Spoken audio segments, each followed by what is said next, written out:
Hello, hello, hello, and welcome to Megan DiMartino Live, Hope and Possibilities. I am so pleased that you're here today with me because we're going to talk about life is a marathon. Did you ever think about that? Did you ever think about a marathon? When I was writing this and putting all of this together today for you, I was thinking about when I was a kid and that sports day or field day, I think it was called, and how everyone was so excited about it and looking forward to it and making plans for it. But it wasn't a solo sport. It was teams, and it was teams together. Excuse me. It's teams together doing different things, whether it's the sack race or a marathon or a relay race or a different pass the potato and on and on and on. And it was just such great fun, but it was not a solo flight. It was not. It was that relay race, but it's a marathon. It didn't just stop with one. You went from one event to the next event, and it was that whole full day of just excitement and accomplishment and sharing together. So think about those days, because most of us have all been in a field day at one time or another. And even if you didn't have it personally, I'm sure your kids have had it, or your grandkids have had field days that you've been involved with. You've been on the sidelines, that spectator, and watching all of this activity. But it didn't just start with that one day, So this is, I say life is a marathon because it's not a sprint, meaning it's again and again and again, step by step by step. But I want you to think about this field day. I want you to think about, just feel it and marinate on it. And just think about that day, whether it was you or someone else participating, like a grandchild or your own kids, that what it felt like. And it was that preparation and excitement, and it was doing it together. Then I thought about how sports is not a solo activity.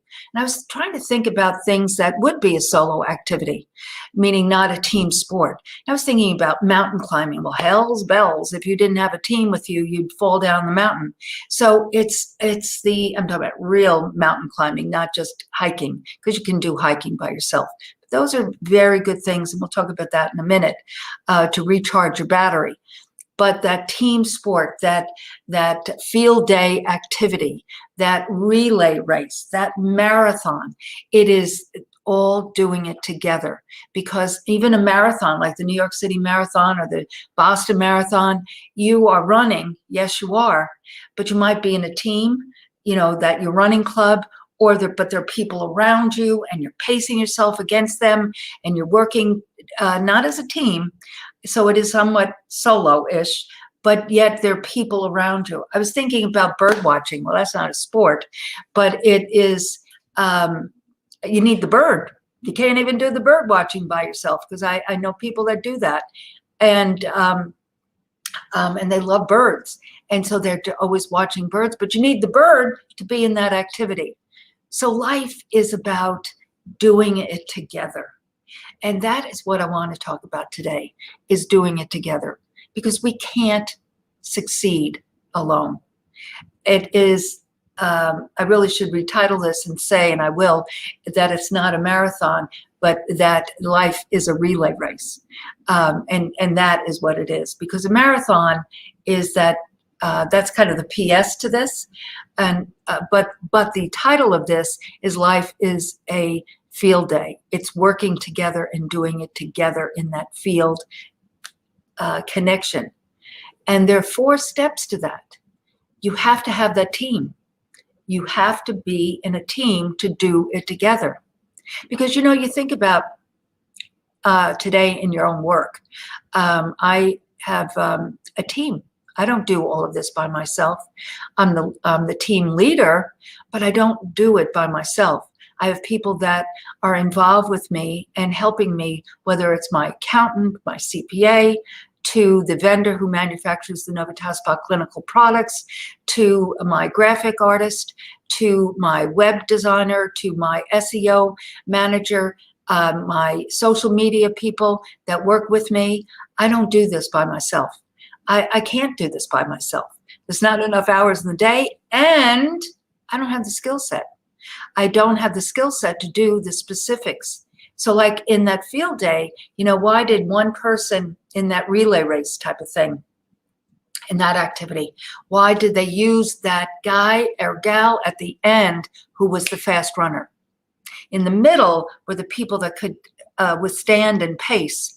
And so they shot off in front with someone strong, and then the middle were the people that plodded along and did the activity. And at the end was that individual who could run and get to the end first, where that flag was and said, you won. And so it is that relay race, not the marathon. Need to change this title of this. But the bottom line is you need a team. Without a team, you have no race because you can't do it alone. And that's one of the things that I truly know, not think, but I know that is really a perplexing thing and a draining thing right now with so many people. They feel so alone and they feel that they don't have that team with them. You might be still working at home and maybe no end in sight to that. Maybe your company has decided that they don't need the big building downtown, and so that they are rethinking how they are going to do business. And so therefore the end is not in sight where you're going to be with people soon. So it's a real common denominator of depression when you do not feel that you are in this together. When you feel that you're pulling this boat and this load by yourself, you can't do it. I'm not saying you should change jobs, but what I am saying is you have to start rethinking things because things may need to change. You do need that team with you. I work now, as you all know, I have sold my business, my brick and mortar spa, but I still own the Novitas Spa Clinical Products, still own the trade name. So meaning those products are for you. And so, but of the last, so this is April, May. So really over the last 11 months, I have been re-engineering the business, meaning the product line and the course that I'm writing. But those two things, the marketing plan for them. So I've been building it, starting it, scaling it, and it soon will be launched, and then I will sustain it. But I could not do this without a team. But the second piece is a vision. You have to visualize things. I didn't just say, oh, well, I sold this business. What am I going to do now? It's just an evolution. I have been doing what I do forever. For 40 years. And so it's just evolving things. So it wasn't this abrupt, dramatic shift. It was just, people use the term pivot. I don't like the word pivot because to me, it's just like a sharp angle. And it really is much more fluid than that. It really is evolving because you're taking the tools that you have built and you're evolving with them. So when then I saw that the change was happening, but even before that, gentleman knocking on the door on March 31st, I was already doing lives with my staff called the Pop-Up Shop. I was beginning the first iteration of what is our Friday Unique Leaders. I was already doing Motivation Monday, which is basically what this is.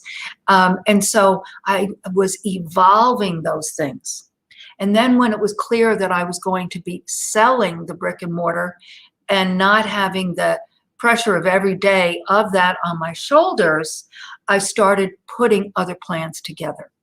So it is first, you need a team. Then you need to visualize, you need to see. So I did outlines, I'm always reading, I'm always studying, but I could see what the next step was going to be after selling the brick and mortar business. It was to take the essence and evolve it. So you have to first see it, and then you have to establish that mission. So verbalize it and visualize it and then verbalize it. And that is your mission. You have to speak it, write it, and then create it, so to speak, from there. But nothing will happen. Nothing will happen unless you see it first. You see it first. And then, I need some water, but you first see it, and then you put that plan together, that mission, that you speak it, you write it, and then you do it. Thank you, my love. And, excuse me. And so you just have that mission. You speak it and write it down, like write it down on tablets. And that's why I do goals and gratitude every day. I write it down. And I might write the same things, always do it a little differently, but in essence, I have the same vision, mission, and then you have to take action, because a goal without action is a dream. You have to, dreams are great, but they'll always be a dream if you don't see it first, speak it, and write it down, and then take action, because that it's in that actualization that's starting is so important, because you must take that first step. That second and third step will be revealed to you, but it will be revealed maybe in a fashion that you didn't really know you were going to do. Happens all the time with me. I see it, I speak it, I write it down on tablets, so to speak, and then I take action. But how I thought it might look continues to morph and evolve.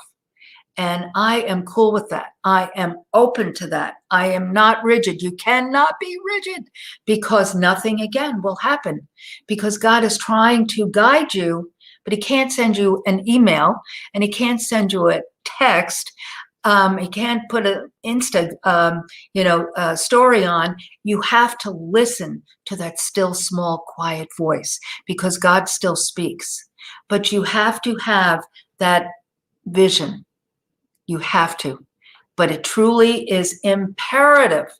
And I actually put the team first, because I wanted you to understand that it is not a lonely road. It isn't. It's you that make it a lonely road. Just know that you can make these changes, but you have to spend time alone thinking about this and starting to visualize it. But and so you say, oh, Megan, I've been so alone. I've been in my house for a year. I understand, but it's a mindset. It all changes with a mindset. So if your mindset is in that relay race with your team, you get excited, but you have to really get out of your own way and start listening to podcasts and start listening to YouTube channels. Love you to come to mine. And listen to unique leaders and people's stories, but also TED Talks. And there's so much information out there, and there's so many people over the years and years that have had many challenges, and they just rise above them, but they can't do it alone. But that head trash must leave. It cannot stay, because that head trash, it's just, I got a new phone. Glenn Lundy was talking about this today on Rise and Grind, how he was having trouble with his phone, I think, or maybe his computer, but it was it was really slow. And he saw that he had millions of emails on it. Well, I just got a new iPhone. And when they were setting it up yesterday, there's 193 emails on it. As I said to myself, well, at least it's not a couple of million like Glenn Lundy's, but still way too many, slowing the system down. So you have to be quiet and really take that time to go within and say, what do I want? What do I really want? But don't be afraid of it, because just know that the people along the way will come to help you with it. So I hope that helped you today to kind of think through about that life is a relay race. It is truly a relay race with that baton being passed from one person, but you need that team. You need to see it.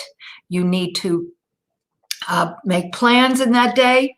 And then you have to have those goals and aspirations. And that was the winning, right? Your team wanted to win. So see it. And so see it first. So visualize it, verbalize it, and take action. And action is that goal to make it over the line and be that winner of that race. I'm here with you guys. I'm here with you. I'm here to help you take that first step and the second and third step and to sustain all of this. So I'll see you on Friday. I have a wonderful guest, very exciting guest on Unique Leaders Live. You are going to so enjoy her story. Denise Fuller, amazing pioneer and foundation in the spa and medical spa industry. So one of my people, and she's going to be with us this Friday. But in the meantime, enjoy this, that life is a relay race. Be blessed, and thank you.